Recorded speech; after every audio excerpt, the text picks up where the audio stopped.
थक गया हूं झूठ बोलते बोलते, मोदी जी को और सेना को डिफेंड करते करते। लेकिन अब और नहीं, पठानकोट हमला हुआ, मोदी जी और सेना सोए रहे। पुलवामा में खून की नदियां बह गई और अब पहलगाम का हमला, और मोदी बिहार में चुनाव की तैयारी में व्यस्त हैं। देश में लाशें गिर रही हैं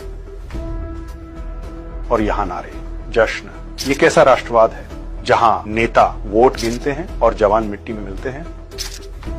आज से सिर्फ सच बोलूंगा, और सच ये है, हमारी सेना ने आज तक एक भी आतंकवादी जिंदा नहीं पकड़ा, मुर्दा भी नहीं। आतंकी हमला होता है और कुछ दिन बाद मीडिया चुप, सरकार चुप, पता भी नहीं चलता असल में क्या हुआ।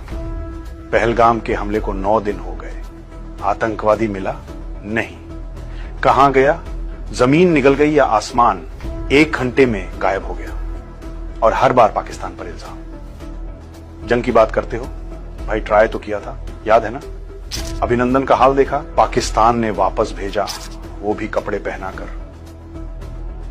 चाहता तो नंगा भेजता, लेकिन उन्होंने इज्जत रखी और हम उसे नेशनल हीरो बना दिया, जैसे कोई दुश्मन को हरा कर आया हो।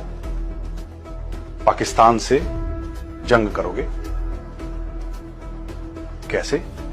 हमारी इस डरपोक सेना से, जिन्हें सीमा हैदर जैसी औरत उल्लू बनाकर बच्चों समेत भारत में घुस गई। पहले अपने घर को संभालो। देश टूट रहा है, मणिपुर जल रहा है, नागालैंड अलग देश की बात करता है, तमिलनाडु, पंजाब, कश्मीर सब थक चुके हैं, अलग होना चाहते हैं। क्यों? क्योंकि इस देश में सच बोलने की गुंजाइश नहीं बची।